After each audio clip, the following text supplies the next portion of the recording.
Buenas tardes, bom pomeriggio. É com gusto que iniciamos o panel su New Space Economy for América Latina. Nosotros hablaremos en español e en inglés, así que si necesitan de la traducción, tienen ya saben ya cómo hacer. Es un placer, un honor para nosotros. Yo soy Tatiana Ribeiro Viana, secretaria técnico-científica de la ILA, de la Organización Internacional Ítalo-Latinoamericana. Agradeço muitíssimo aos organizadores deste evento pela gentil invitação. Quero cumprimentar o embaixador de Chile, Enio Vivaldi, que nos honora acá com sua presença. Este painel não é painel acaso. É fruto de trabalho, é fruto das atividades que nós hacemos em La Isla com os nossos países membros, que são Itália e 20 países da América Latina. Assim que são há 3 anos, nós hemos iniciado em La Isla as atividades no campo espacial. E por quê? Porque sabemos o quanto a América Latina está involucrada em las atividades espaciais, enquanto a nossa região sabe da importância estratégica do espaço para nossos projetos de desenvolvimento social, econômico, científico e cultural. Agradeço também a representação do Brasil, a secretária Fernanda Maria, que está aqui, e todos os representantes de nossos países membros. É gosto. Assim que, para nós é uma alegria poder apresentar pouquinho de aquilo que nós hacemos na América Latina, e como lo hacemos, e quais são as nossas perspectivas. Assim que, solamente nesse painel, vocês podem ter pouco a noção de que há 4 países da América Latina. Assim que é gosto iniciar as nossas atividades, porque o tempo não é muito, e queremos também depois abrir ao debate. Eu queria iniciar esta apresentação com o nosso representante do Chile, o coronel Alegria, que representa a Força Aérea de Chile. E Chile é país que está muito involucrado em atividades espaciais, se está organizando, e temos a alegria de antecipar que faremos em Chile, no ano próximo, o 3º encontro das agências espaciais dos países membros da ilha, em abril.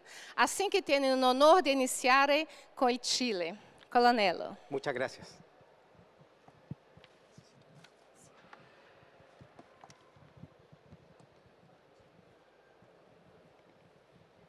Even though I've been here 2 days, I've been unable to get the real Italian accent, so I'm just going to keep my briefing in English. It's an honor to be here in one of the best stages in Europe to talk about what is doing Chile right now. Chile's been in the space since I was a second lieutenant. That was a long time ago, even if you believe me or not. We've been there and we understand the importance to be there, not just because use what the space has to give us, also because we understand the social meaning of it. So we already, in the last year, we have the launch of the FASAT Delta, a new satellite, and there's 2 more coming soon, and I will talk you in details about that. We understand the importance of the economic in that, and the meaning and the objective of this presentation is let you know what are the possibilities and why you should look to Latin America and why you should look to Chile and to see what we are doing down there. Not in the end of the world, at the beginning of the world, as we call it. We have 3 large segments in our national space program: the launch, the space, and also the supported infrastructure. We have 4 large elements also, and one of the most important is related with the talent, the space program itself, and also the space governance. That's very interesting to talk about it, how we've been doing, how now we have that umbrella that led us from the political level to operational and tactical level, the free of movement to do, and being here, for example. we have that umbrella. We have the organization that rules that in Chile. We have the space policy through the Space Policy Council, and also we have the Space Executive Committee. I would like to talk about a little bit about this slide because, as you can tell at the upper part, there's more than 6 ministers working together to make this happen in Chile. And also more than 8 different agencies, defense, armed forces, working together in the operational level. And in the tactical, we have a lot of relations with the technical level and also with the universities. But one of the dimensions that we think the National Space Program have is we have a regional space program, a sectorial. We think it has to be a multilateral and bilateral program to be aware of what we're doing. This is our timeline. This is what we are doing right now as we speak. We already have those observation satellites. We're working in one with a weather type. And the next phase is our satellite communication that more than 150 different companies send us the request for information answer. And the idea is to have that first of 3 satellites related with this communication flying in 2026. And then why not? We want to take advantage of the special characteristics of Chile, the latitude. We can be a launch system partner in that area. And why not? Like we saw yesterday, we have to have something that we can let us that freedom of action, like the Copernicus of the Galileo constellation. So we're looking far away. We'll have very ambitious goals. And this is what is happening right now. This is what I would like to talk about a little bit to see where you can find those opportunities. We have the geospatial information, the ground infrastructure, the data mining, how we are going to deal with that is already working. I'll show you later on what is that. But for the next year, we will build our own microsatellites in Chile, 2 of them, 2 the 2026 and 3 on 2027. And beside that, we'll have 3 more 100-kilo satellites in the 26, 27, and 28, 29. And then the SATCOM is about we want to sign all the details and agreement there next year so we can have it flying in 2028. And of course, the talent promotion, that is a factor. And we saw it in the last briefing. We have to have those people not only in the technical level, and the technicians, we need people that can think about the space as a strategic option, an economic option. And for that, we need your experience, we need your partnership, we need to create alliances. That's what we're here for. This is just to let you know that we already begin the building of our National Space Center. It will be in Santiago. It will be a data science laboratory. They are starting working on it now. It will be a talent and promotion cluster in the center of Chile, and I'll talk about a little bit more about that. Sorry about that. Oh.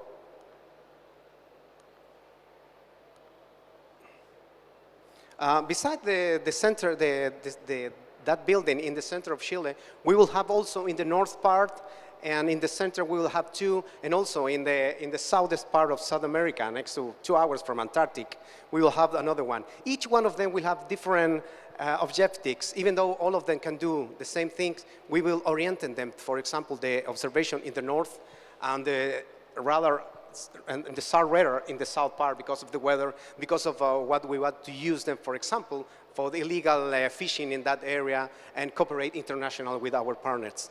And the 2 in the center will be the main cluster for meeting with the universities, trying to get those talents there, and also work in the nanotechnology and robotics, and also the data.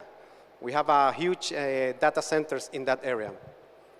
Because we believe that we have to be able to get that data center work on it, has the talent in the Chile, and because of that, we want, maybe, why not, be able to use those Chilean characteristics to be able to launch those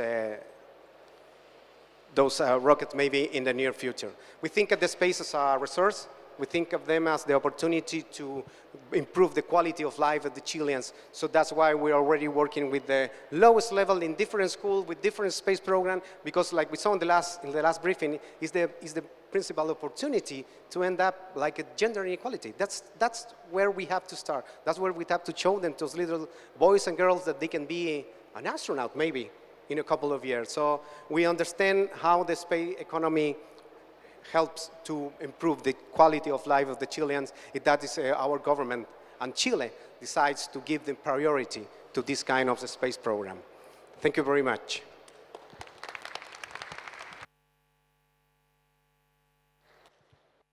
Muchas gracias, Colonello. Veramente nos fa molto piacere ouvir quello che Chile planeia no espaço, e somos muito contentos que podemos ver de pessoa no ano próximo, com todos os países da América Latina e Itália, aquilo que você nos apresentou aqui. É assim, para permanecer em Chile, nós temos Loreto Moraga, que é a presidente da Associação Chilena do Espaço, e assim podemos sentir também coisa hace a Associação Chilena para complementar e também se somar às atividades que Chile está planeando. Muitas graças, Loreta.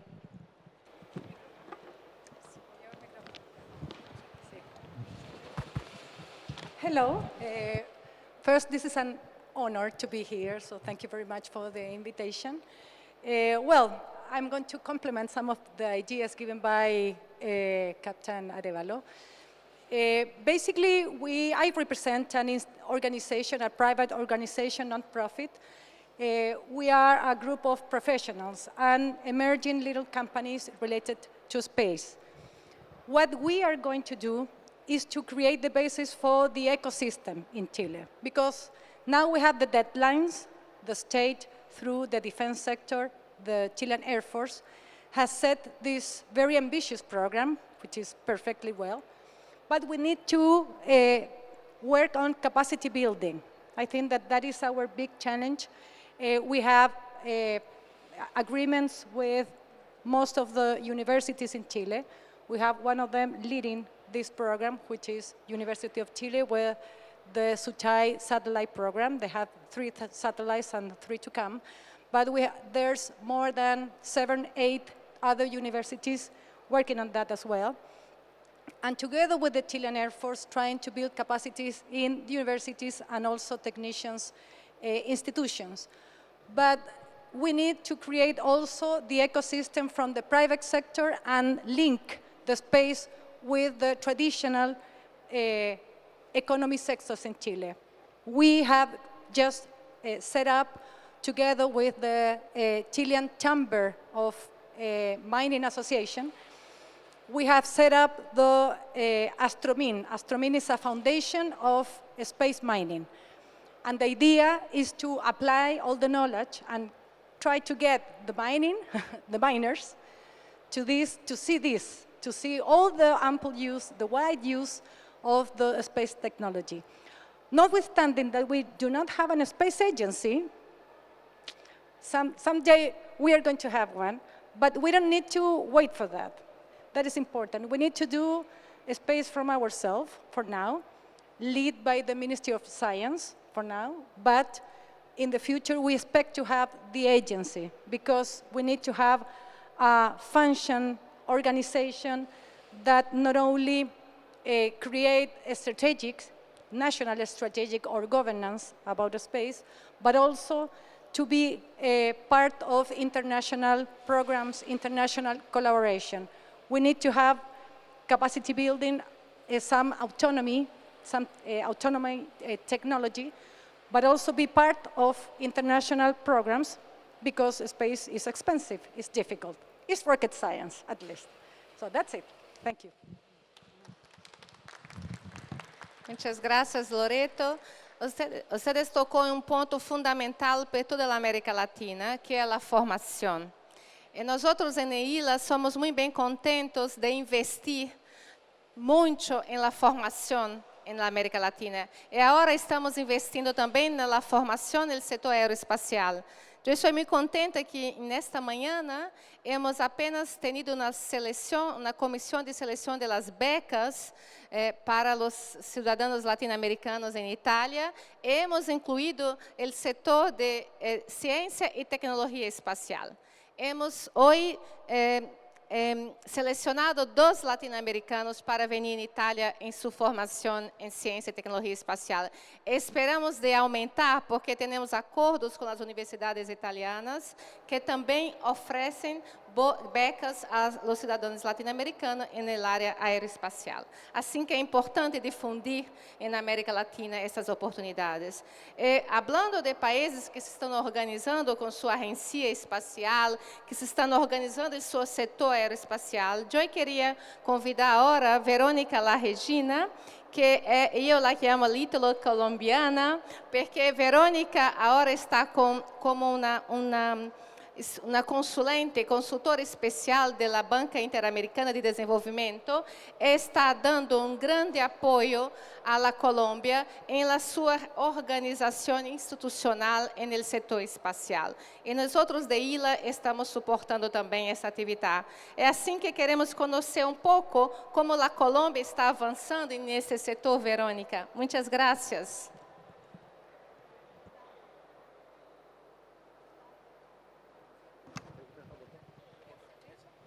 Boa tarde. Okay. Boa tarde, mucho gusto, muchas gracias por la invitación.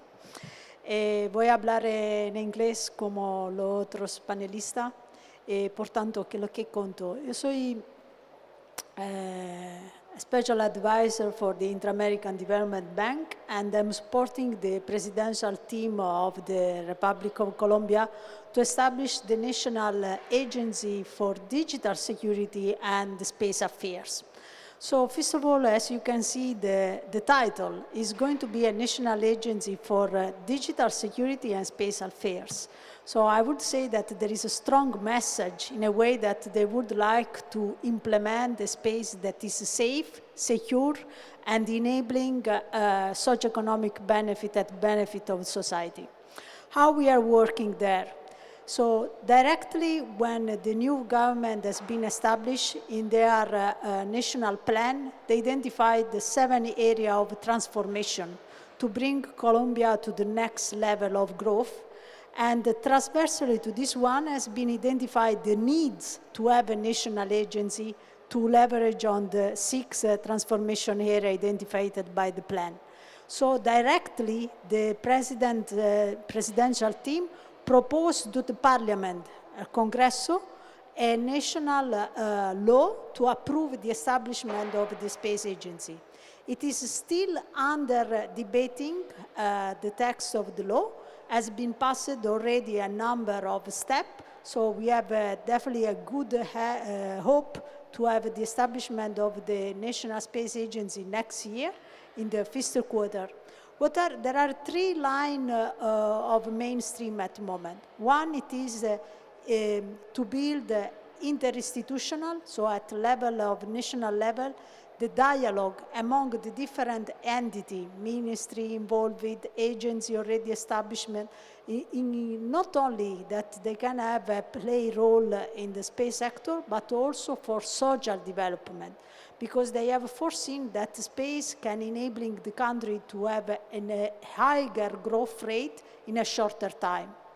The other level of working, it is the international cooperation. There are 2 main actors. One, it is the Intra-Development Bank that I work for. They actually are supporting now the establishment of the national agency, and they will support with a credit loan to advance the programmatic line. At the same time, at the national level, it's very active also the European Union. The European Union is working under a different approach. So they basically propose a 50-50 cooperation. So means that they need to match the resource needs, 50 supported by European Union and 50 supported by the national country. So we can see that we have already 2 main actors to fostering resource to implement the agency. But the agency is what is going to do? Well, this is the interesting part, because so far Colombia is already using a number of space services, particularly for broadband through satellite services and Earth observation to monitoring, at the different level, the landscape, the bathymetry of the sea level, all the issue involved with the concern all the world have about Amazonia. You know, it's an important role not only for Colombia, but for everyone on this planet, I would say. So they are now exploiting many satellite data, and the needs of the agency is to centralize and coordinate this activity that they are running at the moment in a sporadic way. So it is important to support the work plan in order to identify science, technology, and industrial capability to elevate the level of Colombia participating in the space community. Because, you know, at the end of the day, when you have a space capability in a country, you have another tool for international cooperation and political weight at the global level. Thank you. Muchas gracias, Verônica. Joy vado um pouquinho mais veloz, que assim podemos ter tempo para as perguntas. Hemos hablado de dois países que se estão aportando no espaço e se estão organizando muito bem para iniciar as atividades. E adesso passamos a dois países que estão já há decênios realizando atividades espaciais, que é Brasil e México. E também são dois países, junto com Colômbia, que han assinado os acordos Artemis também. É assim que, com Brasil e México, falaremos de atividades muito específicas que nasceram de uma atividade de La Isla em novembro, quando organizamos a Semana Mundial do Espaço e falamos de comida espacial. É assim que, naquele momento, hemos descoberto quanto este tema é importante em função das futuras atividades espaciais de longa durata em la Luna e em Marte, e como a América Latina pode ter um papel fundamental para a investigação de produção de comida no espaço. Assim que temos também o grado de ter Brasil e México que falarão desse tema tão específico e tão importante e atual, se falamos também da segurança alimentar no nosso planeta. Eu queria começar com a doutora Alessandra Favero, da empresa brasileira de agropecuária, que falará um pouco de como o Brasil pensa junto com a Agência Espacial Brasileira, de colaborar, porque acá falamos de cooperação, como disse Loreta, no espaço não se vai nunca solito da solo, mas em cooperação internacional. É por isso que estamos acá com a Itália e com todos os presentes, buscando abrir-nos à la colaboração, é sempre muito bem-vinda. Graças, doutora Alessandra. Muchas gracias. Gracias por la invitación. I would like to start my presentation. In Brazil, we have a long time working with satellites, and now we are starting with space farming. And I'm here to discuss a little bit of what we are planning to do this. As Brazil signed the Artemis Accord on June 2021, and after on September 2022, the Artemis Accord goals were published, we observed that some objectives was related to plants, and that's why we thought that we could contribute on this. So this mainly about in situ resources utilization and biogenerative base and defined crop plans, so many objectives that we could contribute. So as several countries are interested in space farming, in Brazil, agricultural research is very well recognized over the world.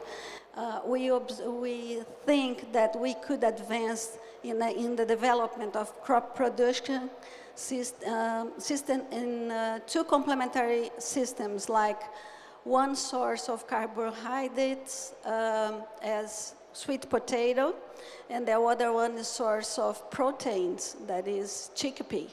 So it's our two models that we are planning to work with.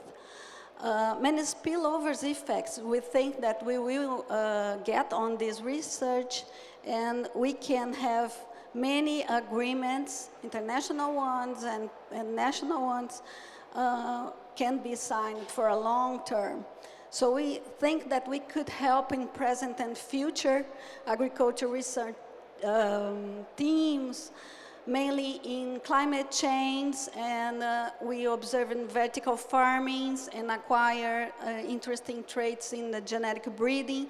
And as we could think, if we increase the yield, for example, 1%, this could be a large way. If we could think 1,000 of hectares, 1% is a big quantity of money. So we could help on this in present as well. Excuse me. We see that this is new opportunities for economy, players, and technologies.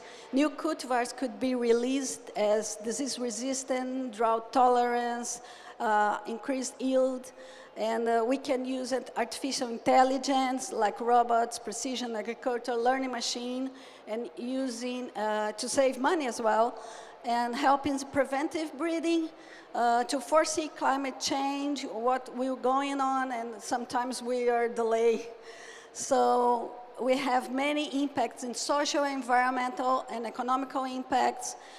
We need to learn how to deal with these extremes, include the vertical farms, and we see that this is a future of economy. So just to let you know the size of Embrapa, our corporation, we have 43 research centers over Brazil.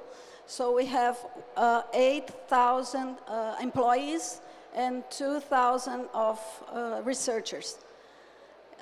This is our net with, this is our logo, Space Farming Brazil.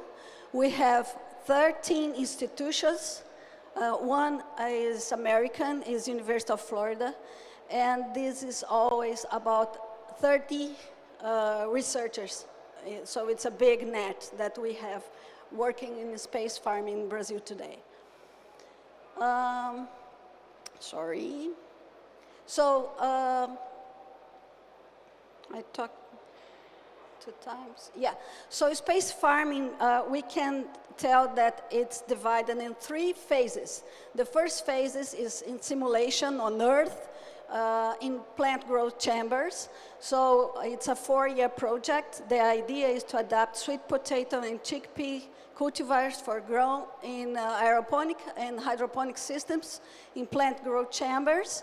So the traits that we are talking about is earliness, drought tolerance, yield, nutrition, and also ionizing radiation tolerance that we are thinking that could be an important trait on space.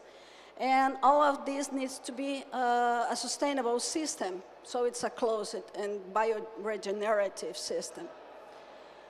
So the second phase, we are thinking about evaluation of the selected plants from the first phase in the space environment. And the third phase is the use of these adapted plants in the space shelters. So it's a long term that we are talking about. Oh, sorry. We are, I had some troubles here. No, mais Aí, that's okay. So the main question is, could the space environment create higher or different genetic variability in comparison of what we can get in labs on Earth? If it's different, yes, we can use space to do breeding, space breeding. So this is what we are thinking about. And if microgravity plus radiation could be an interesting thing to generate variability. Is this different or not? So space breed could be the next generation of crops, and we believe also that outer space offers plant breeding some curious advantages. So we can adapt plants, and after that we can release new cultivars for space as well. possible. Yes. So this is the main research areas that we are thinking in program. So about genetic breeding, about haploids, low gravity pumping systems, microorganisms. So many new areas that we are thinking, metabolomics, etc.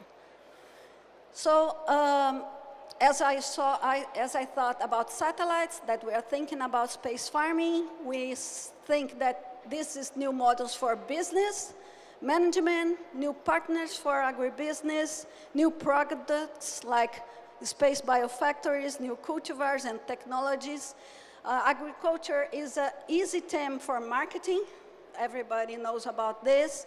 And human resources training for space farming. So that's it. Grazie.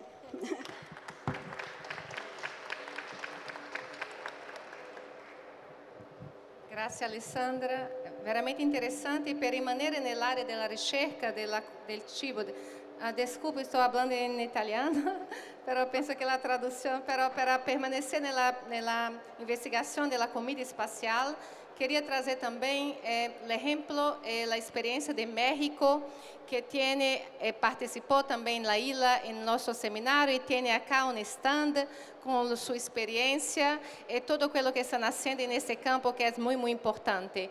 Enrique de Vidales. Hola, buenas tardes a todos. Hola, buenas tardes a todos.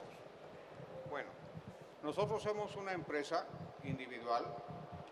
¿Qué quiere decir individual? Que no tenemos patrocinadores y lo hacemos nosotros. Quiero decirles que mi familia tenemos 100 años de productores agrícolas y sabemos lo que es la producción. Cuando lo hacemos, logramos, cuando ya tenemos un producto y hacemos lo más increíble, la perdemos por falta de comercialización. Eso se presenta en todas partes del mundo. Entonces, pensando cómo teníamos que hacerle, pensamos en una conservación. Y la conservación lo logramos. Tuvimos un producto que se puede conservar durante más de 10 años con todas las propiedades organolépticas del mismo producto.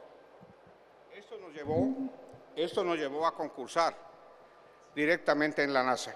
En la NASA salió un programa que decía, necesitamos un alimento que tenga esas características, que no se eche a perder, que no pese, que tenga todas las propiedades organolépticas del producto y que además tenga cosas individuales mejores que el mismo producto. Lo logramos. Logramos un producto que puede tener 10 años guardado.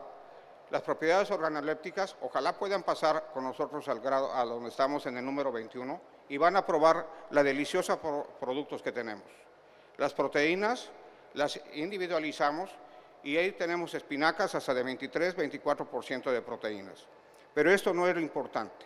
Lo importante consiste en que también tenemos que atacar nosotros los antioxidantes.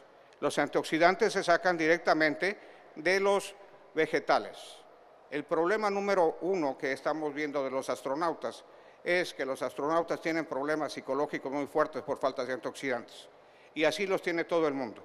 Nosotros, con nuestro producto, con nuestra forma, podemos evitar ese problema.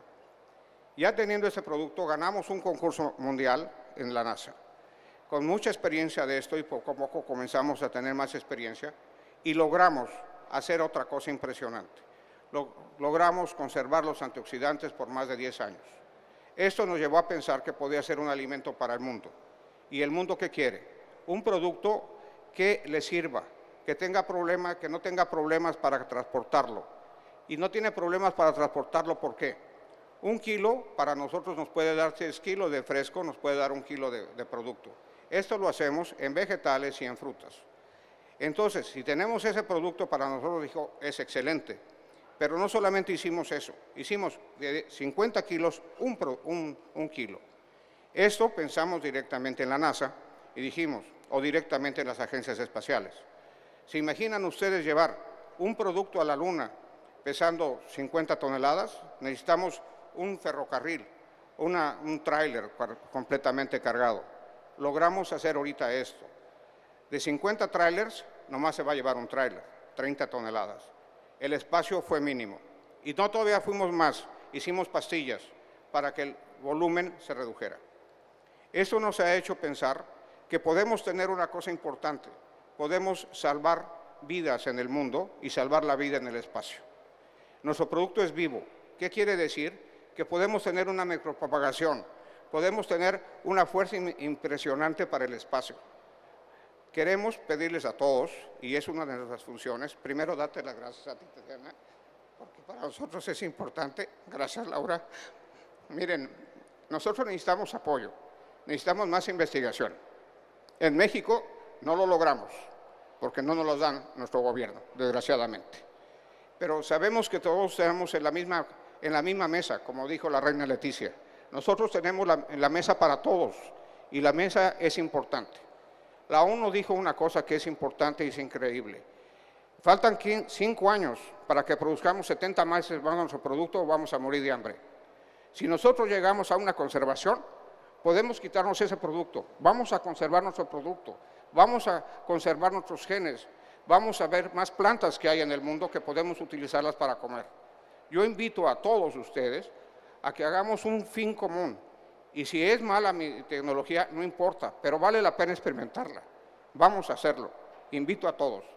Y queremos darles una prueba de lo que hacemos nosotros en el número 21. Ahí estamos para servir a todos ustedes. Y te lo voy a decir. Gracias, Tatiana. Y estamos aquí todos listos. Gracias. Muchas gracias, Enrique. Fantástico las presentaciones de lo que estamos haciendo, ¿no? En América Latina. Yo quería concluir este panel con la presentación de un joven brasiliano emprendedor que está haciendo cosas lindas también en Brasil y en la América Latina. Es muy dinámico, representa la New Space Economy y también las futuras generaciones, que es Lucas Fonseca, que es el administrador delegado de Eravantes. Lucas. Listo? Dale. Bom, good afternoon, everyone. Thanks for having me here. I need the, yes. Thanks. So basically, no. Yeah. So basically, I started my journey, introduced myself. So I'm a space engineer, and I worked for the Rosetta mission for some years. So I already live in France, in Germany, not Italy yet. I hope so. But from 2012, I started to be an entrepreneur, one of the first in Latin America. And it's a very fun ride to be an entrepreneur in Latin America, very hard, at the same time, a lot of fun. And I'm trying to tell you my experience to try things in Brazil and how is the ecosystems going in Brazil and what we're trying to do in Brazil. So at this moment, I have 2 different kind of initiatives. I have profitable one. I have this company, Ervantes, that's offering space logistics to the International Space Station.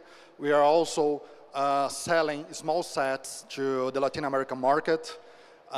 We are providing investments for other startups, so we're looking primary for Latin American startups to invest. Very hard task. And also, we are providing a new space acceleration program in Brazil. I will talk a little about this later. And also, I'm doing non-profitable activities in Latin America. I have the Garatea mission. We are the first Brazilian lunar mission. We start to talk about the moon 2014. A little ahead the Artemis. We are like trying to anticipate the journey to the moon. And with this big motto to go to the moon, we start to do educational programs in Latin America. And by now, we had more than 10K students participating, trying to do experiments to the International Space Station.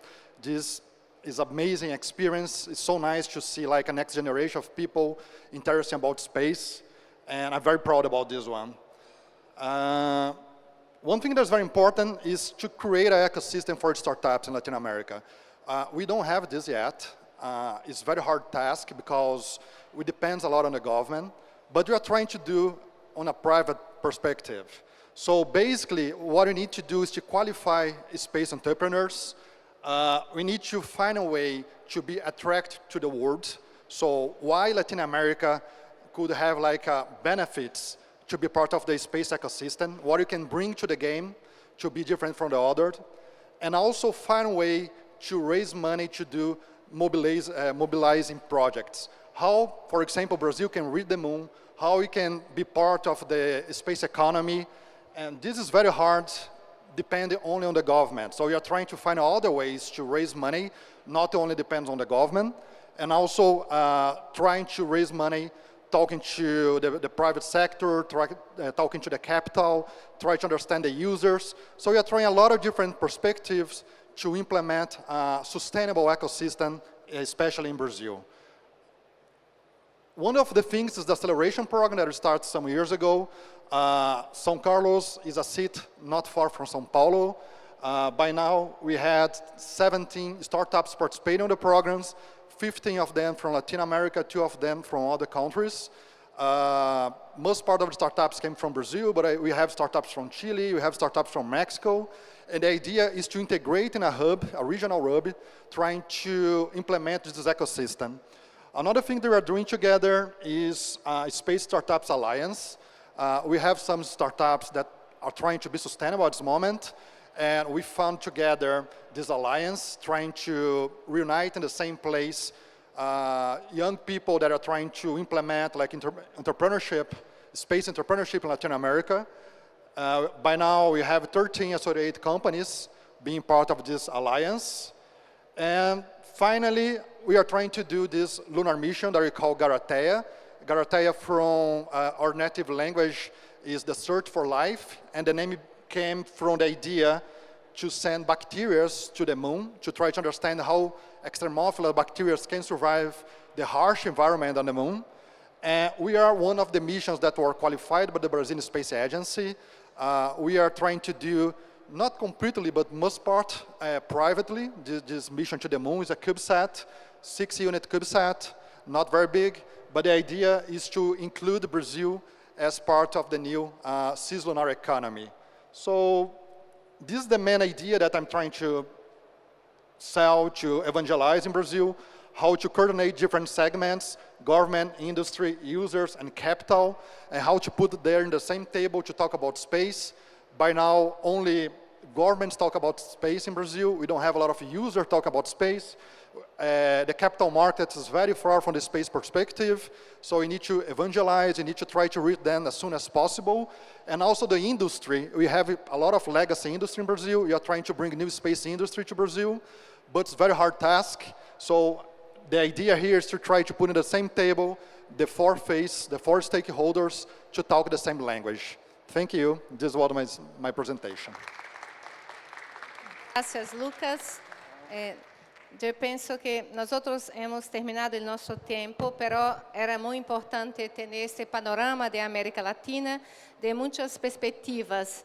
Assim que nosotros agradecemos muchísimo essa oportunidade, eu agradeço a todos os relatores. Se assim, se vocês querem fazer perguntas, nosotros estamos acá em frente, en lo stand de la isla.